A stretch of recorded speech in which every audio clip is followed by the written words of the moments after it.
Hey everybody, it's me Alex once again, and I got rid of the beard. Ugh, yeah, it was just bugging me, and I kind of want to just have it regrown in a better way, but for now, that's all I got. So, what are we going to be talking about today? Well, yesterday I just beat Metroid Dread. Now, Metroid Dread is the newest entry in the Metroid franchise. If you're a Nintendo fan, or just anybody really that knows about Metroid, would know that this is a big deal because I'm not counting Metroid Samus Returns or Return of Samus, I forget what the subtitle was, or the Federation Force. I don't count those as like brand new Metroid games because one's a spin-off and one's a remake. And I haven't played the remake, so I can't really say anything about that one. And when I saw Metroid Dread get announced, and I think it was E3, I don't know, it was like, or I think it was E3-ish, or maybe it was, of 2021, and we were just like, oh my god, it's a new Metroid. Because we first thought they were going to reveal more stuff about Metroid Prime 4, but there's nothing to show yet. The game might be in development hell, who knows. But I'd rather wait long. I'd rather wait a long time for Metroid Prime 4 to be really good, because I can't get into Metroid Prime 1, for example. I want to beat that and then beat the others, but maybe they'll make a Switch trilogy, and then I'll finally try it. Yes, anyway, let's get back onto Metroid Dread. They were teasing that a little bit, and then they said, well, here is another Metroid game in the franchise. And it was a brand new 2D Metroid game on a console, no less.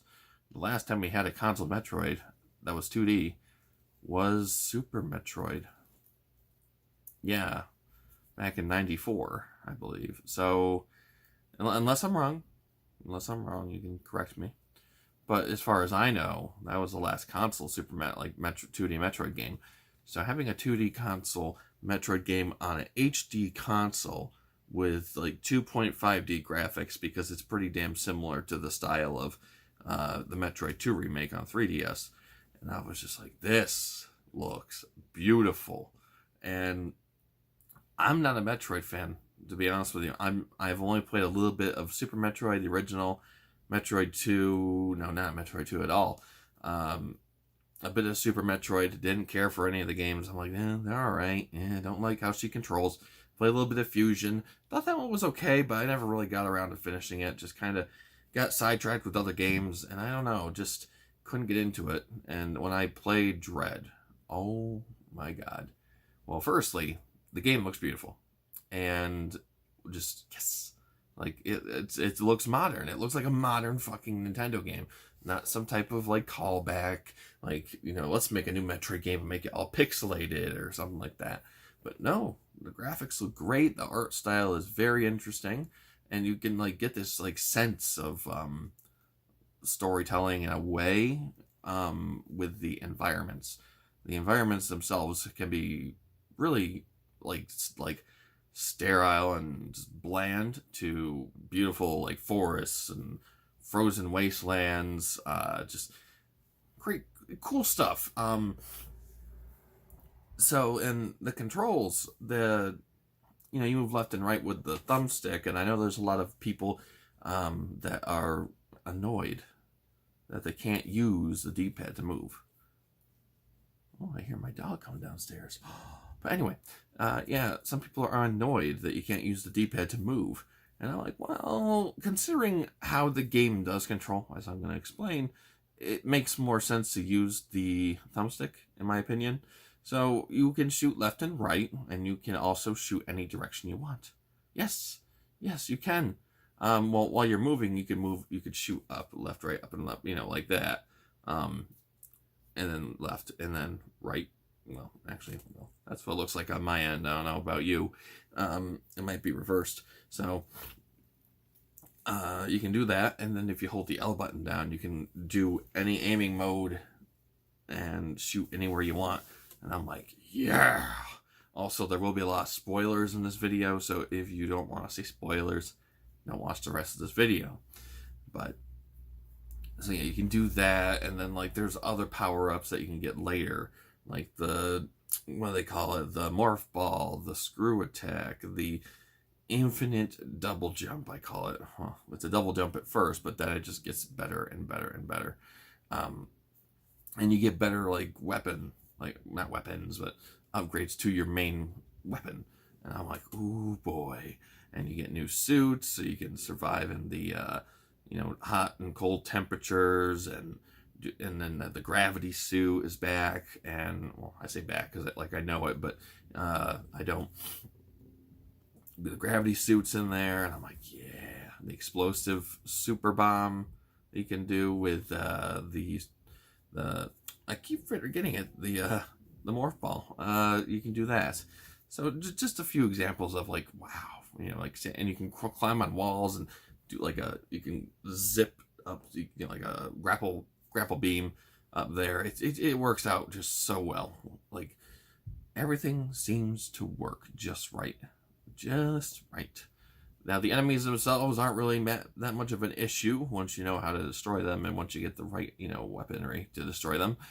But, they're pretty predictable on their patterns. There's also, like, the melee attack slash counter that you can do against certain enemies, and that's pretty cool, I guess. I never really used it that much, to be honest. I usually just shot everything I saw. Unless there were just a few moments where I'm like, all right, I need some extra health or extra missile tanks, stuff like that. And now we're going on to the level design, and the level design is great. I like exploring everything. I do. But for some reason in the old Metroid games, I just didn't feel like doing that. I'm like, oh, I don't know. Yeah, I don't know. I don't know what it was. I just didn't want to do it. And then when I played this, I'm looking everywhere for everything. Sure, I didn't know how to get certain things because of the Shine Spark thing that you can do. I didn't know how to use it. On the second playthrough, I probably will use it more to get some of the energy tanks, missile tanks, stuff like that. And yeah, you can get collectibles like those. What else do they have? I mean, they have other things, but I just cannot think of them right now. Power bombs, stuff like that. And you have to destroy certain blocks or certain areas of the ground or ceiling with certain attacks, which is really cool. And yeah, so let's talk about the bosses real quick. We're going to get to the story. Don't worry. I won't talk about the final boss until I talk about the story. Now, the bosses that you fight, you got, like, these things. Well, actually, you have these main enemies called Emmys. I guess you can consider them little boss fights because you do destroy them, but you have to get a, like, Omega power cannon or something like that. And you can only shoot one, I guess, or kill one enemy with it. And then you run out. And that's all cool and stuff. So you basically have to run away from these things. And they instantly kill you, basically, once you're caught. I can't speak English. And you are going to basically have like a I don't know, a frame window of what's it called? Parrying them and getting away, but usually you're dead. That's how it is. Excuse me. And you just want to avoid them as much as you can, and you think you may be able to outrun them, but you really can't. For the most part, depending, especially if you're in water without the gravity suit. Jesus, that's scary stuff. And the game can be a little scary with that, but after a while, you're just like, oh my god, these things are so fucking annoying. So, yeah, not too much on that, other than they seemed like they're marketing it as the biggest part of the game, but it really isn't too much. I mean, they appear, there's like 6 or 7 of them, but I don't know. I just didn't really think too much about it as I was getting closer to the end.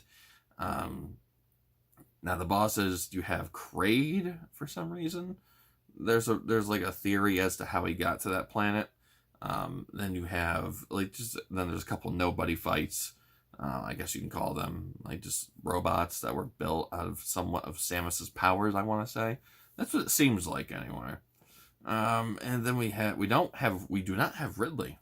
That was really shocking to not have Ridley. And who else? There's a couple of bosses. I just can't remember them. There's that one boss boss that is, I can't remember which game it's in, but the best I can describe where I've seen it mostly from Smash Bros.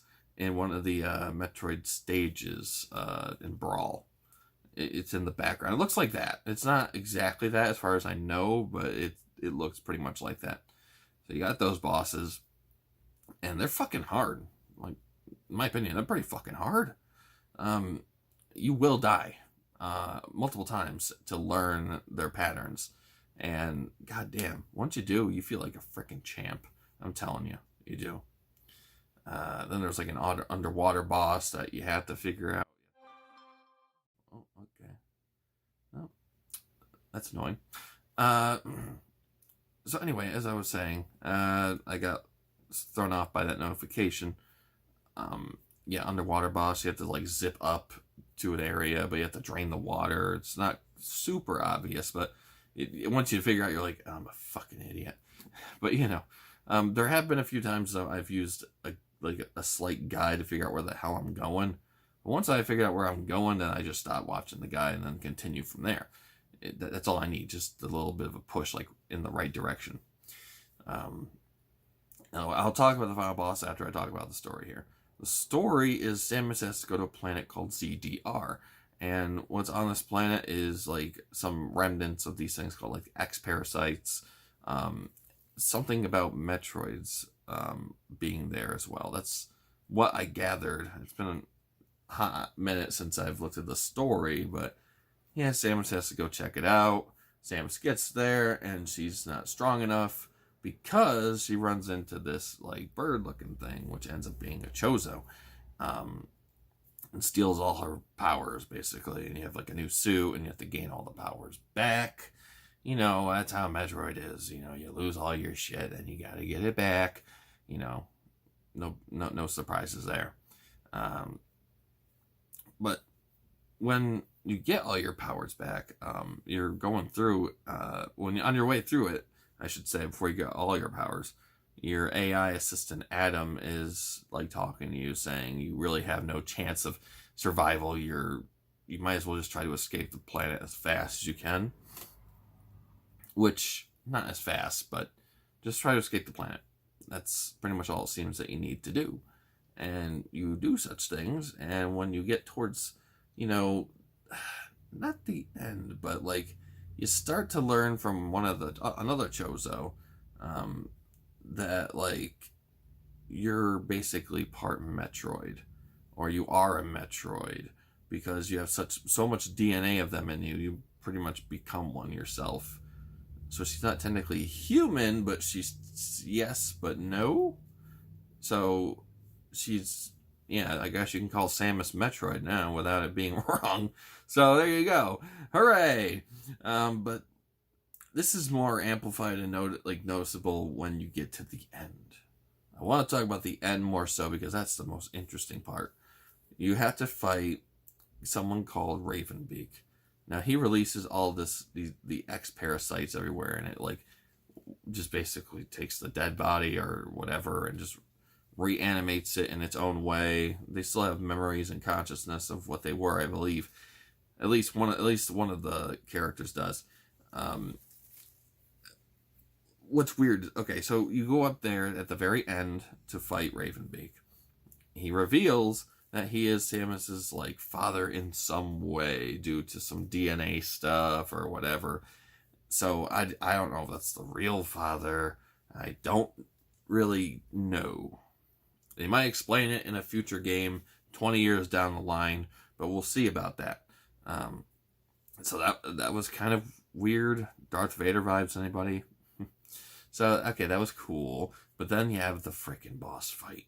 That fight is fucking hard. It's brutal. If it's your first time playing a Metroid game, firstly.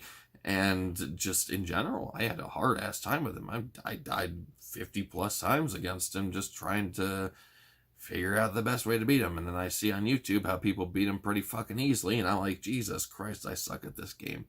So there's a moment where like you get into another phase, you blow up, hit one of his wings, and he rips the other one off. I'm just like, Jesus Christ, doesn't that hurt?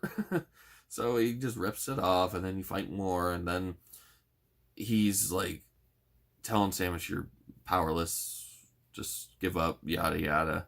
And then her suit powers off for a second, and then she just goes into this full out rage mode that like all this energy just blows up out of her, and she just grabs Ravenclaw and has her finger digging in his eye, from what I was told.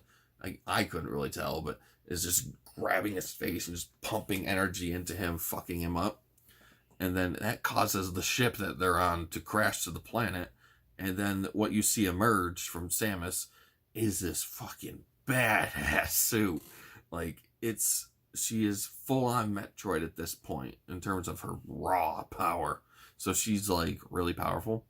And what's funny is at the very end there, when he gets back up and you're about to fight again, an X-Parasite comes by. And he turns into Kraid, sort of. So the theory is that Kraid got infected with it after he fell in the lava or whatever, or quote unquote died. I doubt he died, but maybe he did. And that parasite escaped and followed all the way to him and infected him. And yeah, it turned into a hybrid, and then you just do a freaking hyper beam fucking cannon and just blow it to fucking Kingdom Come. And then you escape. You have 3 minutes. I got out of there with 2 seconds remaining. 2 seconds! That's pretty fucking close. I was a little scared, but made it out. The other Jozo guy is there. He is a pet X-Parasite, so he goes into Samus as one, and it powers her suit back down to what you have with the gravity suit and all that stuff. I'm like, okay, that's cool.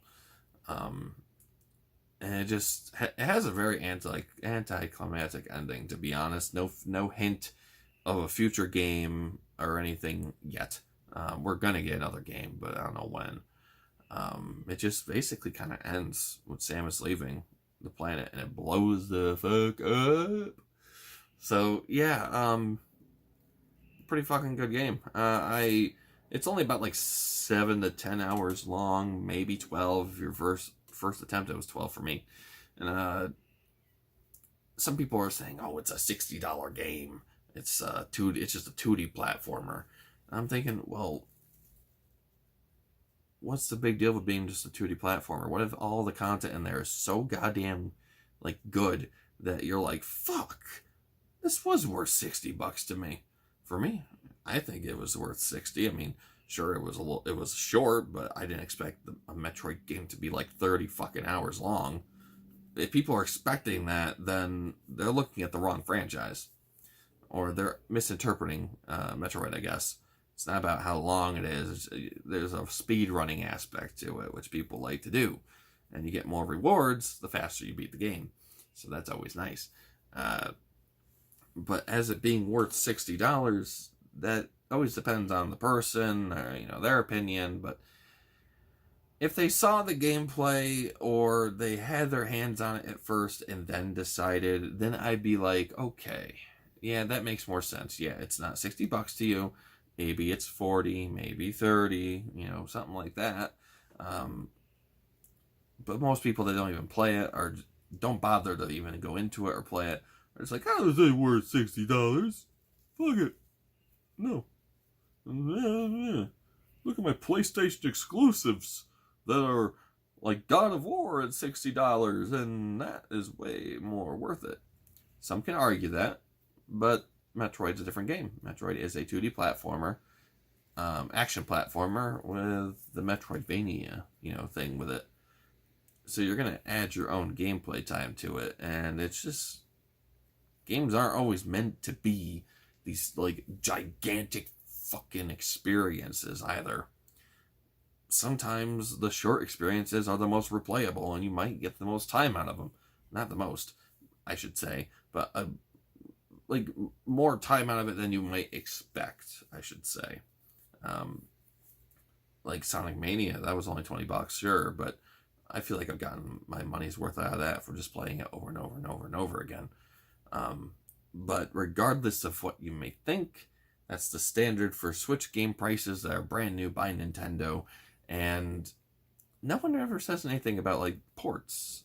Like Mario U Deluxe, or new Super Mario Bros. U Deluxe, $60, really. Mario Kart 8 Deluxe, $60, really. These are old games that you can find on the Wii U for like $20. Come on. No one ever says anything about the ports for as far as I've been hearing.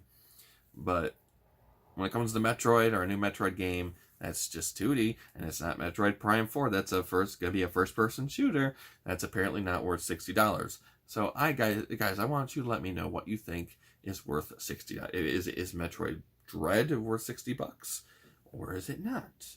I thought it was not. I thought it was worth it.